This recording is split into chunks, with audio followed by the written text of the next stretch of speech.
प्रकाशित वाक्य अध्याय 9। और जब 5वें स्वर्गदूत ने तुरही फूंकी तो मैंने स्वर्ग से पृथ्वी पर एक तारा गिरता हुआ देखा और उसे अथाह कुंड की कुंजी दी गई और उसने अथाह कुंड को खोला और कुंड में से बड़ी भट्टी का सा धुआं उठा और कुंड के धुएं से सूर्य और वायु अंधियारी हो गई और उस धुएं में से पृथ्वी पर टिड्डियां निकली और उन्हें पृथ्वी के बिच्छुओं की सी शक्ति दी गई।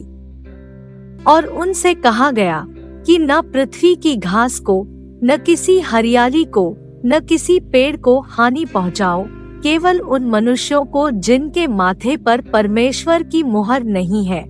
और उन्हें मार डालने का तो नहीं, पर 5 महीने तक लोगों को पीड़ा देने का अधिकार दिया गया।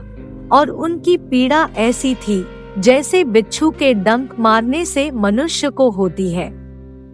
उन दिनों में मनुष्य मृत्यु को ढूंढेंगे और न पाएंगे और मरने की लालसा करेंगे और मृत्यु उनसे भागेगी। और उन टिड्डियों के आकार लड़ाई के लिए तैयार किए हुए घोड़ों के से थे और उनके सिरों पर मानो सोने के मुकुट थे और उसके मुंह मनुष्यों के से थे और उनके बाल स्त्रियों के से और दांत सिंहों के से थे और वे लोहे की सी झिलम पहने थे और उनके पंखों का शब्द ऐसा था जैसा रथों और बहुत से घोड़ों का जो लड़ाई में दौड़ते हों। और उनकी पूंछ बिच्छुओं की सी थी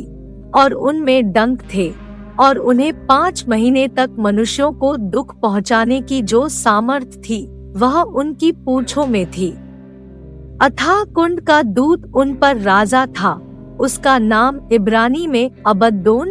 और यूनानी में अपुल्योन है। पहली विपत्ति बीत चुकी, देखो अब इनके बाद 2 विपत्तियां और होने वाली है। और जब 6वें स्वर्गदूत ने तुरही फूंकी तो जो सोने की वेदी परमेश्वर के सामने है उसके सींगों में से मैंने ऐसा शब्द सुना मानो कोई 6वें स्वर्गदूत से जिसके पास तुरही थी कह रहा है कि उन 4 स्वर्गदूतों को जो बड़ी नदी फुरात के पास बंधे हुए हैं खोल दे। और वे 4 दूत खोल दिए गए जो उस घड़ी और दिन और महीने और वर्ष के लिए मनुष्यों की 1/3 के मार डालने को तैयार किए गए थे और फौजों के सवारों की गिनती 20 करोड़ थी। मैंने उनकी गिनती सुनी और मुझे इस दर्शन में घोड़े और उनके ऐसे सवार दिखाई दिए जिनकी झिलमें आग और धूम्रकांत और गंधक की सी थी और उन घोड़ों के सिर सिंहों के सिरों के से थे और उनके मुंह से आग और धुआं और गंधक निकलती थी। इन तीनों मरियों अर्थात आग और धुएं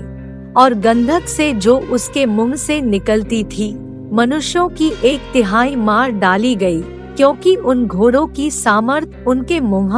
और उनकी पूंछों में थी, इसलिए कि उनकी पूंछें सांपों की सी थी और उन पूंछों के सिर भी थे और इन्हीं से वे पीड़ा पहुंचाते थे।